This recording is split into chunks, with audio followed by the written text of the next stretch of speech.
दर्शकगण, श्रोतागण, भाई और बहनों, मातृशक्ति को नमन। चैनल 24+ न्यूज़ के खास विशेष चित्त को शांति देने वाला, चित्त को हमें नियंत्रित करने वाला, चित्त विक्षेप को हटाने वाला, आनंद देने वाला, रोम रोम को पुलकित करने वाला, प्रसन्नता देने वाला और हमारे जीवन का सर्वांगीण विकास करने वाला, इस तरीके से सूत्र देने वाला जो कि हमारी नकारात्मक सोच को हटा के सकारात्मक सोच में बदला जाए और हमारा धर्म दर्शन शिक्षा के संबंधी भारतीय संस्कृति का क्या नज़रिया है और हमारा जो भारतीय संस्कृति के जो मूल्य गिर गए हैं उन मूल्यों की पुनर्स्थापना कैसे कर सकते हैं, इन सब बातों की विवेचना करने वाला पुनरुत्थान कार्यक्रम में आपका हार्दिक स्वागत है, अभिनंदन है, सत्कार है। पुनरुत्थान कार्यक्रम में हम प्रतिदिन नए नए विषयों के साथ में प्रवेश होते हैं। हर विषय होलिस्टिक बनाया जाता है, सांगोपांग बनाया जाता है, मल्टी डायरेक्शनल बनाया जाता है और हर विषय के अंदर ऐसी सामग्री डाली जाती है कि हर वर्ग के व्यक्ति के लिए और हर उम्र के व्यक्ति के लिए, हर इंटरेस्ट वाले व्यक्ति के लिए, हर मेंटल हॉराइजन के व्यक्ति के लिए और हर रुचि वाले व्यक्ति के लिए वो उपयोगी सिद्ध हो और उसमें से कुछ ऐसी सामग्री को एक्सट्रैक्ट कर सके ताकि कि उसके जीवन का निर्माण हो सके, जीवन को एक नई दिशा मिल सके। तो इसी क्रम के अंदर आज हम एक बहुत ही सुंदर मित्रता से जुड़ा हुआ विषय लेकर के आपके सामने प्रस्तुत हो रहे हैं। आज का हमारा विषय है मित्रता प्रेम रसायन है। भाई और बहनों, दर्शकगण, श्रोतागण, बहुत ही सुंदर विषय है। मित्रता अपने आप में एक रसायन है। रसायन उसे कहा जाता है, हमारे जो बॉडी है उसके अंदर एंडोक्राइन ग्लैंड्स है और वो कई तरह के हार्मोन्स छोड़ती रहती है। उन हार्मोन्स को हम रसायन कहते हैं और उन हार्मोन्स से अगर अच्छे हार्मोन्स होती है प्रसन्नता मिलती है, आनंद मिलता है, सुकून मिलता है और हम एकदम तरोताज़ा हो जाते हैं।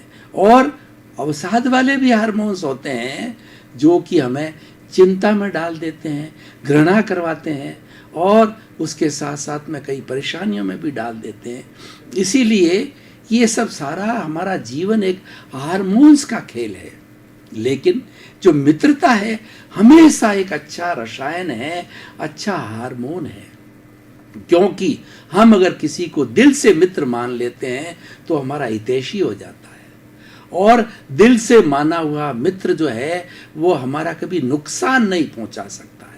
और हमने किसी से हमारे भावों के द्वारा, हमारे विचारों के द्वारा, हमारे मन के द्वारा हमने किसी को शत्रु मान लिया तो वो भाव सामने वाले व्यक्ति तक भी संप्रेषित होते हैं और संप्रेषण होने पर वह भी हमें शत्रु मानने लग जाता है। यानी दोनों तरफ से शत्रुता का भाव हो जाता है और ये शत्रुता का भाव आपस में जोड़ता नहीं है, तोड़ता है, आपस में मन मुटाव हो जाता है और वो लोग एक दूसरे से दूर हटने लग जाते हैं और दूर हट करके इतने दूर चले जाते हैं कि एक दूसरे के बीच में मिलन होना बहुत ही कठिन हो जाता है। और अगर किसी में मित्रता के भाव हो तो व्यक्ति हमारी तरफ खींचा आता है। आपने मैग्नेट देखा होगा कि मैग्नेट के सामने जब लोहा होता है तो लोहा मैग्नेट की तरफ खींचा आता है। उसी तरह से मित्रता एक रसायन ऐसा है कि हम भीतर पैदा कर दें तो सामने वाला व्यक्ति हमारी तरफ खिंचता आएगा।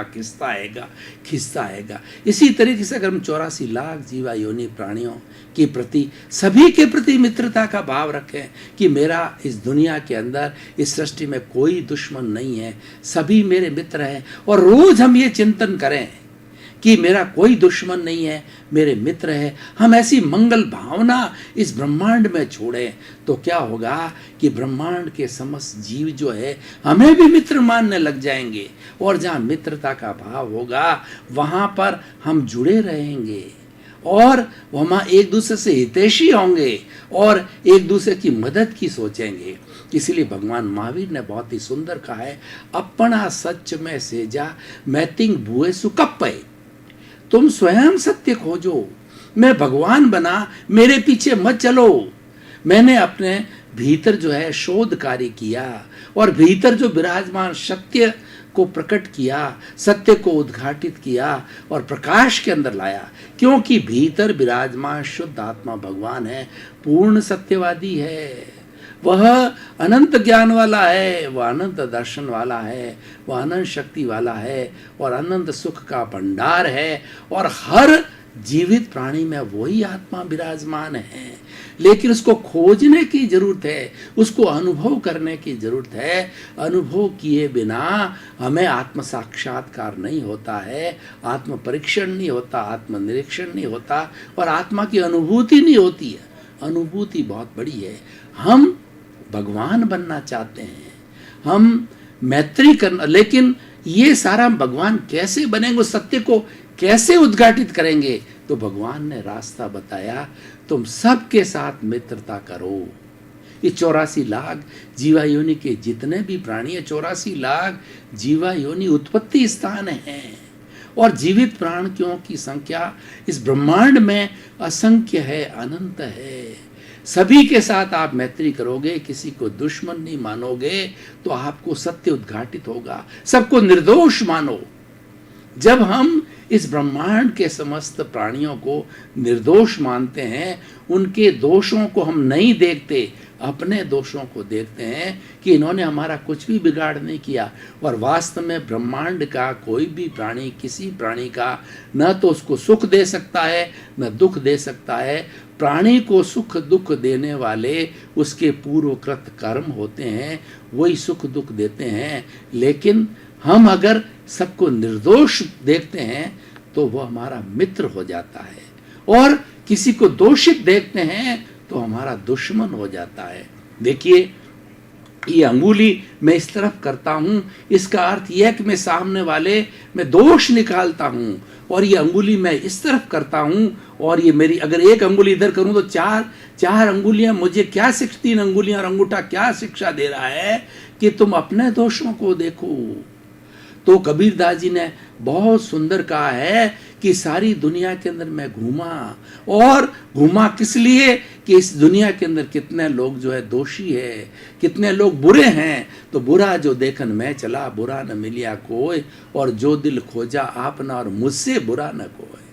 जब हम इस पॉलिसी से चलते हैं, हम स्वयं के दोष देखते हैं, दूसरे को निर्दोष देखते हैं, तो निर्दोष देखने से वो हमारा मित्र हो जाता है। और ये मित्रता का भाव है, ये बहुत बड़ा रसायन है, ये बहुत बड़ा चेंज लाता है। ये व्यक्ति को व्यक्ति से जोड़ता है, व्यक्ति के बीच में प्रेम पैदा करता है। और इस ब्रह्मांड का हर व्यक्ति अगर मित्रता का रसायन रखे, मित्रता का भाव रखे, तो कोई किसी से दुश्मन नहीं हो सकता है। और दुश्मन होने से ही एक दूसरे का हित करता है।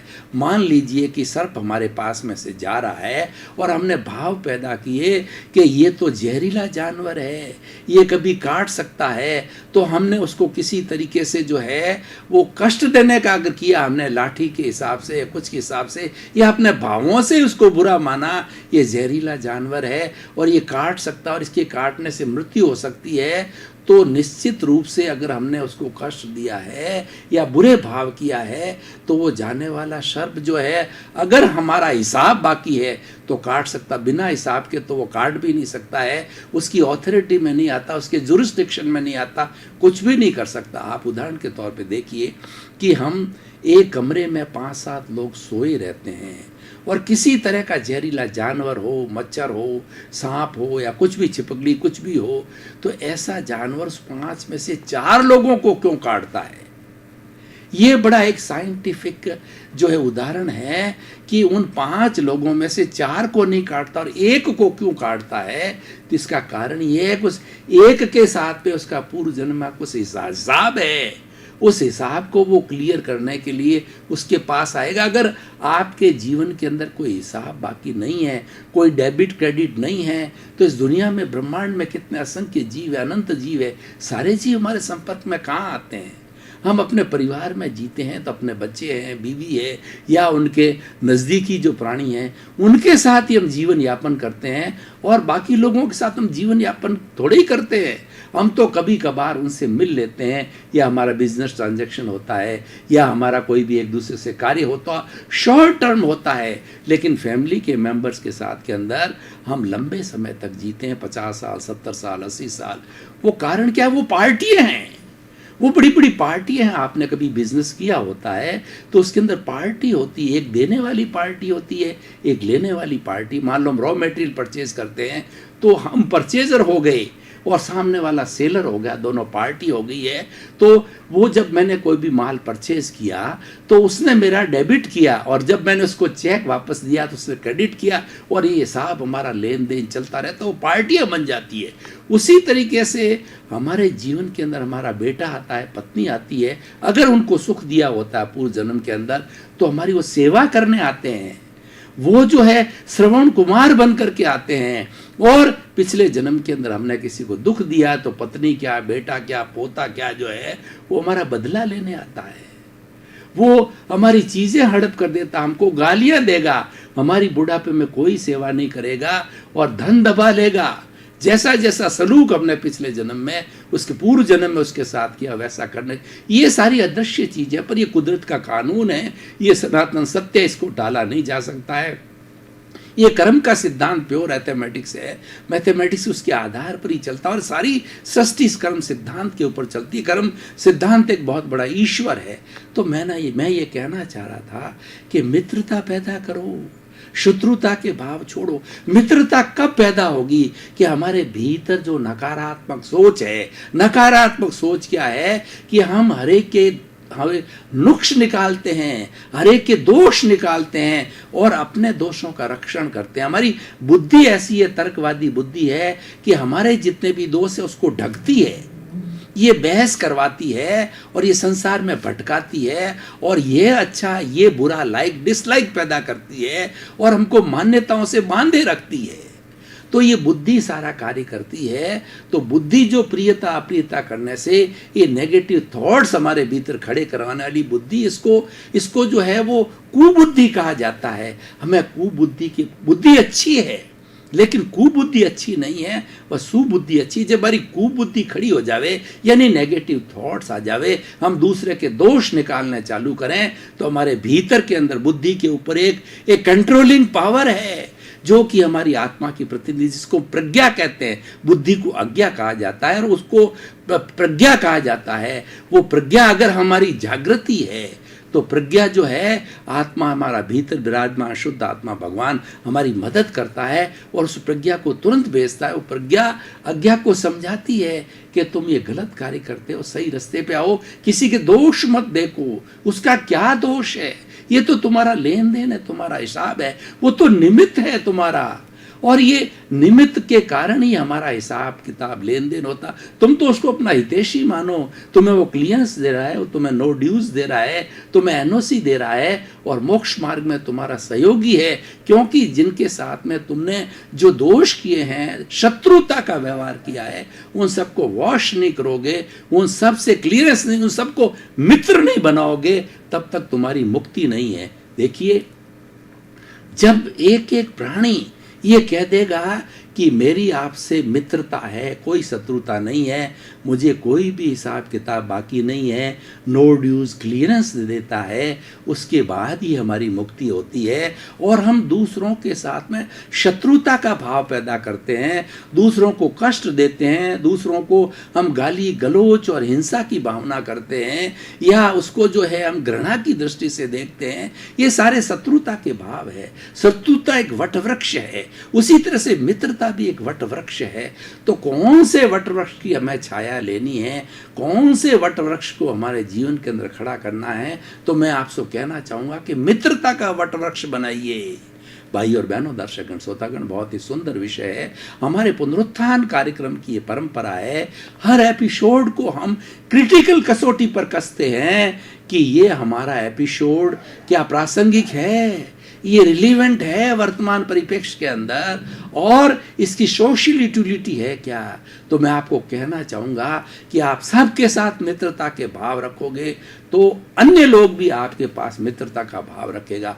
आप करके देख लीजिए कि कोई भी व्यक्ति जाना है, अनजाना व्यक्ति है, आपने भीतर से जो ये रस पैदा किया, रसायन पैदा किया कि ये तो मेरा मित्र है, और अगर एक बार किसी से कटुता भी हो गई और आपने मानने लगे कि ये मेरा मित्र, तो उसमें चेंज आएगा, उसमें भी मित्रता के हार्मोन्स पैदा होंगे, क्योंकि अव्यापाद आत्माएं होती है। और ये सब जो अव्यापाद आत्मा अमूर्त होती है, टेलीपैथी के रूल के ऊपर चलती है, इनको किसी तार की जरूरत नहीं होती है। आपने चिंतन किया, वो टेलीपैथी माध्यम से पर्टिकुलर व्यक्ति की जो अव्यापाद आत्मा तक जो है वो आपके भाव पहुंच जाते हैं। ये भाव जगत है, ये अदृश्य जगत है, क्योंकि ये दोनों अमूर्त है। वहां पर कोई भी जड़ चीज नहीं जाती, वहां पे दृश्य चीज नहीं जाती, वहां अमूर्त चीजें, अमूर्त के पास में अमूर्त के रूल होते हैं, अमूर्त से जाती तो भाव के साथ जाकर के बातचीत हो जाती है। मैं आपको एक उदाहरण देना चाहता हूं कि दो बड़े बड़े जो है आचार्य लोग जो है वो बड़े माने हुए आचार्य थे, और उनके साथ में शिष्य परंपरा थी दोनों। तो वो आपस के अंदर उनका मिलन होना था। तो एक तरफ जो एक शिष्य परंपरा और उनके गुरुजी बैठ गए, दूसरी तरफ गुरुजी और उसके शिष्य परंपरा बैठ गई। तो उन शिष्यों ने यह सोचा होगा कि इनका जो उनका जो है वो तात्विक जो है विचारधारा चलेगी, प्रश्नोत्तरी होगी, एक दूसरे का उत्तर दिया जाएगा, एक दूसरे का समर्थन होगा और सत्संग होगी। लेकिन दोनों आचार्य पहुंचे हुए थे, वो अव्यापाद आत्माएं थे, ज्ञानी पुरुष थे।